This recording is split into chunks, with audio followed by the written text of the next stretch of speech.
Bonjour Yannick, avant de commencer, peux-tu te présenter? Je m'appelle Isobret Tenik, ça fait un peu moins de 20 ans que j'habite au Japon et ça fait à peu près, on va dire 12-13 ans que je m'intéresse beaucoup aux jeux de société japonais. J'ai aussi longtemps été chroniqueur sur plusieurs sites d'information sur le jeu de société. On a aussi une émission avec Lana, ma fille, qui s'appelait Lana et son papa. Comment est perçu le jeu au Japon?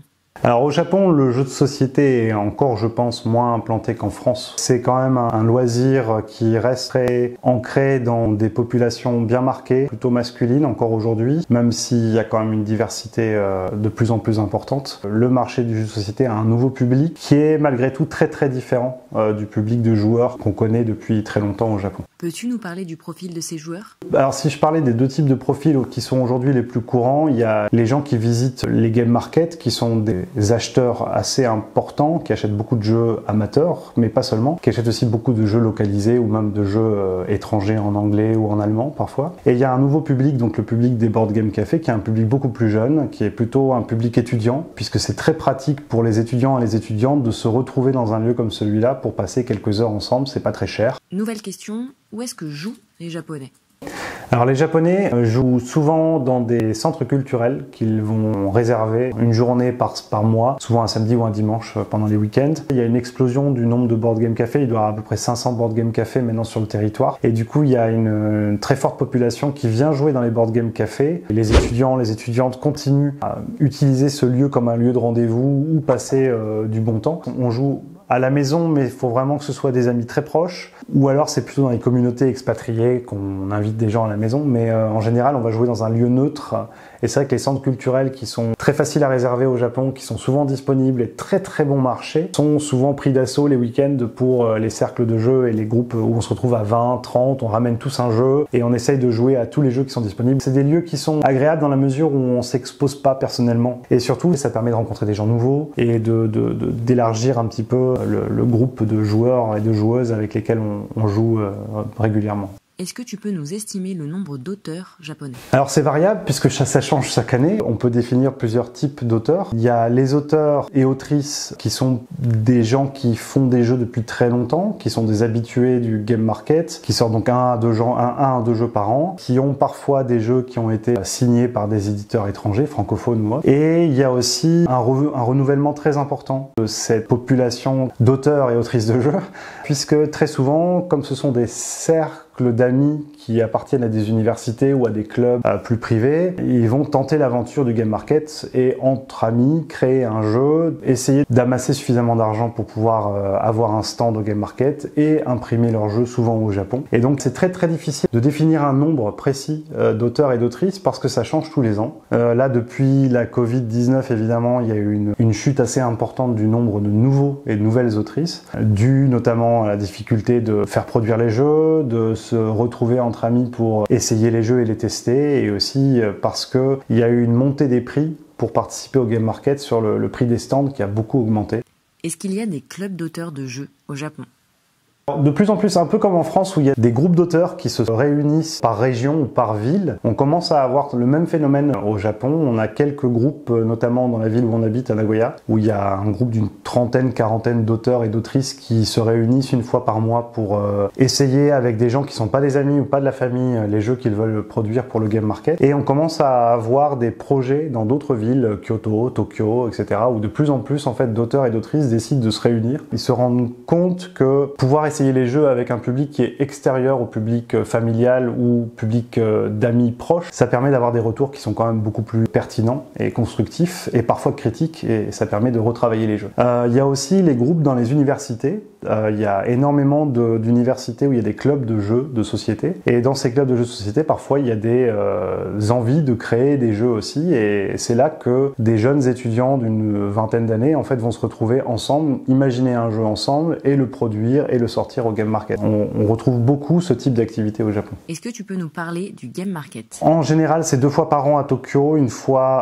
à Osaka. Depuis quelques années avec la Covid, encore une fois, celui d'Osaka est généralement annulé. Il reste celui de Tokyo Tokyo, enfin ceux de Tokyo, qui ont lieu au printemps et en automne chaque année. Et c'est sur 2 jours, sachant que le samedi est quand même un jour qui est beaucoup plus demandé par les auteurs et les autrices, parce qu'il y a un public plus important, notamment un public de joueurs et de joueuses. On a une séparation de plus en plus franche entre les boutiques professionnelles, les éditeurs qui sont de plus en plus gros, qui grossissent comme Oink Games par exemple, ou N-Games, et les amateurs et amatrices, qui représentent aujourd'hui, je dirais, la moitié en fait de la population du game market. Donc il y a eu une baisse assez franche du nombre d'auteurs, autrices, amateurs, et une implantation de plus en plus importante des boutiques et des auteurs qui soit essaient de travailler en grand groupe pour avoir un stand important qui est équivalent d'un stand boutique, ou alors des auteurs qui en vivent aujourd'hui professionnellement et qui peuvent se permettre d'avoir un stand où toute leur production est représentée. Donc il y a eu pas mal d'évolutions depuis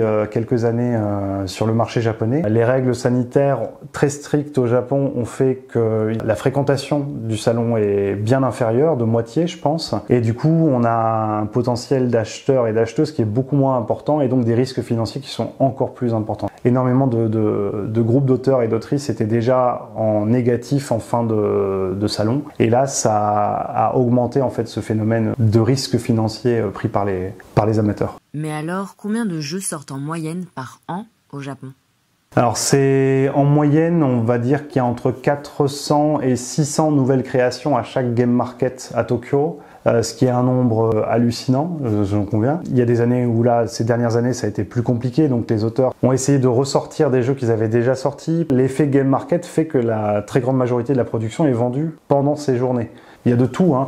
Il y a des jeux qui sont à un niveau prototypal où on doit découper nous-mêmes le matériel, c'est juste une page imprimée. On a des jeux où il n'y a que des règles. Et il y a aussi toute la production étrangère qui est localisée via différents éditeurs. Et il y en a de plus en plus, donc il y a de plus en plus de choix dans les jeux étrangers qui sont importés au Japon aujourd'hui en langue japonaise. D'accord. Et les Japonais sont friands de quel type de jeu ? Alors, les jeux de pli. Les Japonais ont été très pionniers, hein, quand on voit que The Crew a gagné le Spiel. En fait, les Japonais sortent énormément de jeux de pli. Il y a de très très bons auteurs et de très bonnes autrices de jeux de pli. Mais ça, c'est un type de jeu qui est très très populaire. Les jeux aussi qui, depuis quelques années, commencent à faire leur place et à prendre une place vraiment importante, c'est les jeux de communication, les jeux brise-glace que l'on trouve dans les board game cafés. Donc c'est un public beaucoup plus jeune, beaucoup plus qui découvre le jeu de société, donc qui n'a pas encore joué aux grands classiques que sont Catan, Carcassonne, les éternels qu'on cite à chaque fois. Après, il y a les jeux de bluff, donc dont par exemple Oink Games est un très bon représentant, avec son éditeur-auteur Jun Sasaki qui est très très fan de ce type de jeu. Et puis les jeux de cartes à effet de combo, donc un peu inspirés de Magic, ou qui ont ce type de complexité dans la fabrication de decks ou dans l'utilisation des cartes avec des effets complexes. Donc ça, c'est un public un peu différent, mais c'est aussi un type de jeu qui est assez populaire. Quelles sont les thématiques préférées des jeux japonais ? Les thèmes sont très très éclectiques, il y a vraiment de tout, il n'y a aucune... les auteurs et les autrices japonaises se mettent aucune limite sur le type de thème qu'ils vont proposer. Il y a des thèmes qui sont très vulgaires, il y a des thèmes qui sont très polémiques, qui seraient probablement censurés en Europe, mais comme on reste dans un milieu amateur, ils se donnent pas de limite en fait. Ils font les jeux avec les thèmes dont ils ont envie de parler. Et parfois il y a des jeux qui n'ont pas de thème vraiment identifié, c'est parfois compliqué de savoir de quoi parlent les jeux.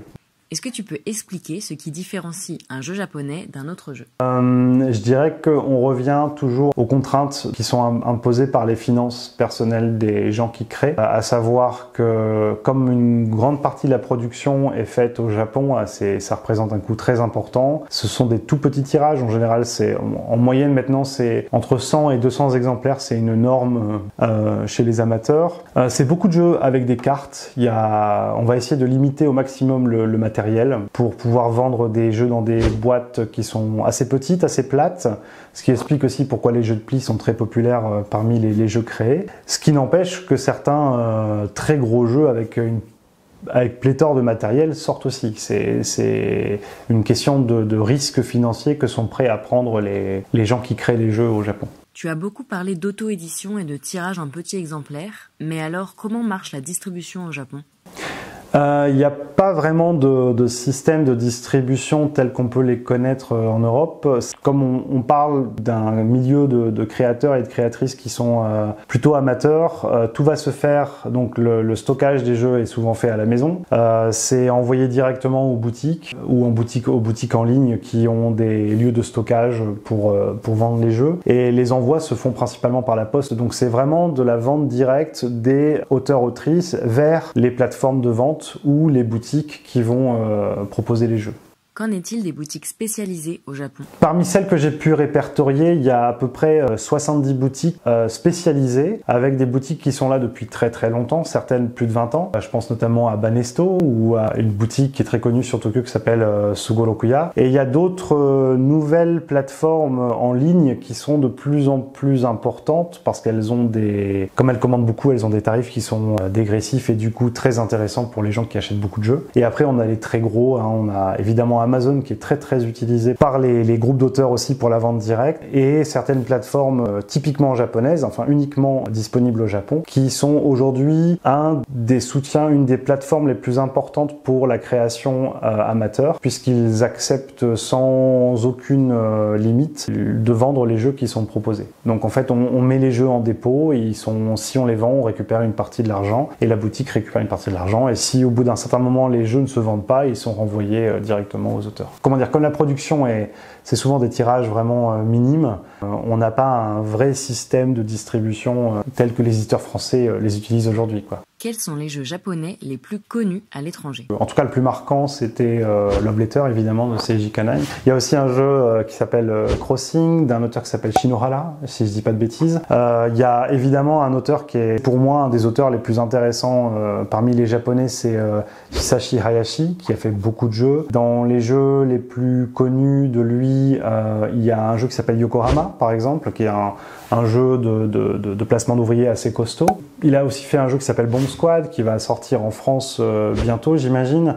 Donc il est capable de faire des jeux de cartes très légers, des jeux très malins, où on va essayer de travailler sur la déduction et sur l'enquête, et à côté de ça, des jeux très costauds, comme Yokohama, et ça montre en fait un panel de création qui est assez impressionnant. Parmi les auteurs que j'aime beaucoup aussi, mais aussi parce que c'est un ami, il y a notamment Masato Uesugi qui a fait Paper Tales par exemple. Il y a, je cite encore Cocktail, mais Happy City qui est un jeu qui a eu un assez gros succès au Japon et le succès apparemment s'est bien retransmis en France. Il y a Time Bomb qui est un jeu qui a aussi marqué beaucoup d'esprit, je pense. Ce que je trouve intéressant, c'est que de plus en plus on voit que alors qu'on avait une image de la production japonaise qui était une production dite minimaliste avec peu de matériel, etc., qu'en fait, il y a une diversité assez marquée du jeu. Il y a une création qui est assez, encore aujourd'hui, qui est assez vive, avec des types de jeux très différents. Il y a du jeu costaud, on l'a vu avec Yokohama, Korra récemment.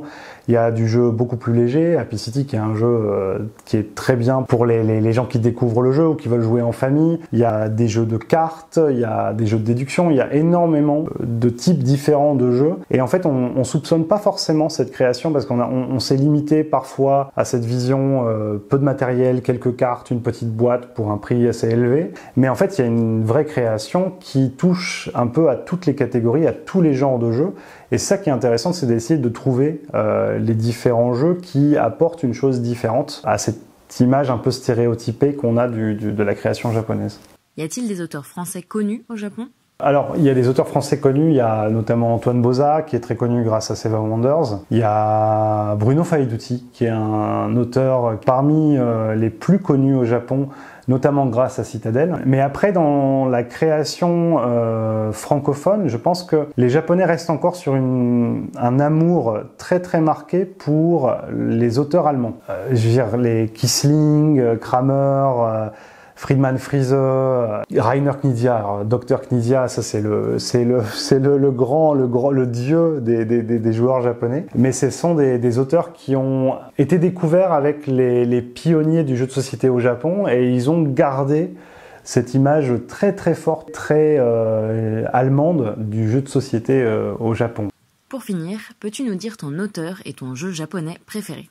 Mes auteurs préférés, c'est probablement Sashi de Sashi & Sashi, Masato Uesugi, aussi le couple Shun et Aya Taguchi qui sont assez brillants. Il y a bien sûr Hisashi Hayashi qui est un de mes auteurs préférés là aussi. Et en fait, il y en a de plus en plus qui ont un nom qui commence à évoquer pas mal de créations. Et comme je suis très intéressé depuis très longtemps par le jeu de société japonais, j'ai une liste qui s'allonge petit à petit. Et si je devais citer un seul jeu, ce qui est un cauchemar pour moi.